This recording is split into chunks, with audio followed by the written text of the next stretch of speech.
When I look back at my life, one of the defining moments was when I was commuting back and forth from New York City to where my family lived, and I lived in Brooklyn, New York. I was embarking on my third year at Pace University, pursuing an accounting degree. And I went home on a beautiful sunny day like this, only to discover that our entire brownstone was up in flames. That is just so, because you have quite a big family as well, didn't you? I do. I'm second oldest of 7. And wow. we were a very tight-knit, loving family, and the 9 of us stood and we saw everything we valued as precious just came right down to ashes. And as we stood there, and with the shock and the trauma of it all, everyone that came to console us or to advise us had the same advice, which was, because you're a family of 9, the best thing you can do right now is to separate into 2s and 3s and go and live with family and friends. Oh, gosh, that would be so hard to split up your family. Yeah, so my late dad, who always told us that the saddest day of his life was when he was orphaned at the age of 8, and he was separated from his 2 brothers. And he said, there is absolutely no way we are going to separate. So I love your dad. Yes.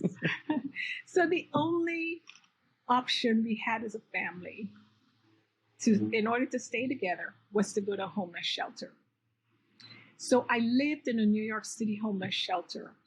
And I have to tell you, just when I thought I had endured enough tragedy to then realize that you're going from a small but cozy home and your sanctuary to a homeless shelter was quite, I would say, shocking and at times even devastating.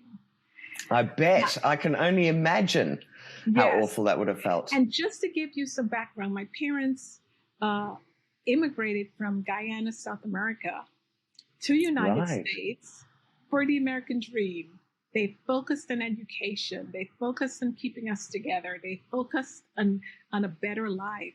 And in that moment, what was the American dream seemed to be the American nightmare.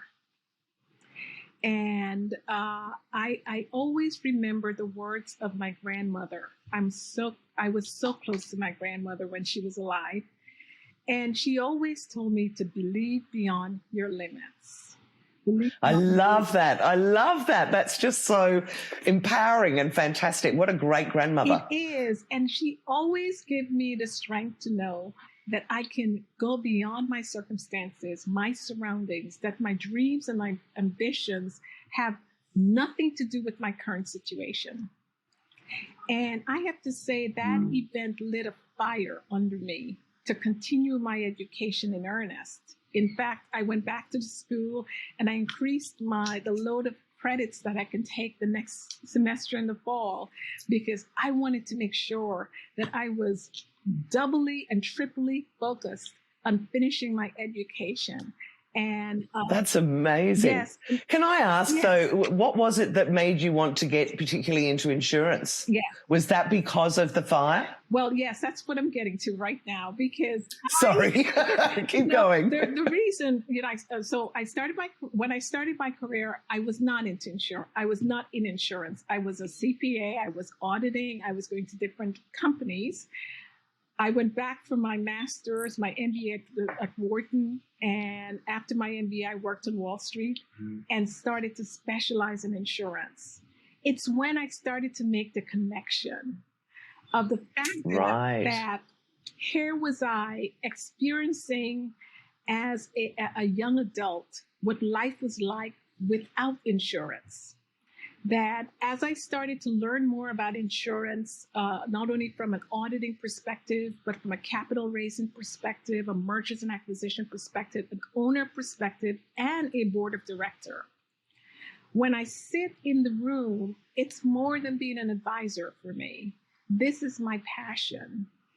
I am I'm an advocate for families staying together healthy and safe. I'm an advocate for financial wellness and security.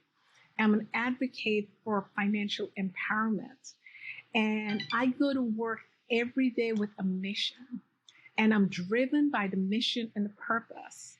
And I will declare right now my moonshot goal is to see 1 billion, with a B, 1 billion more people insured.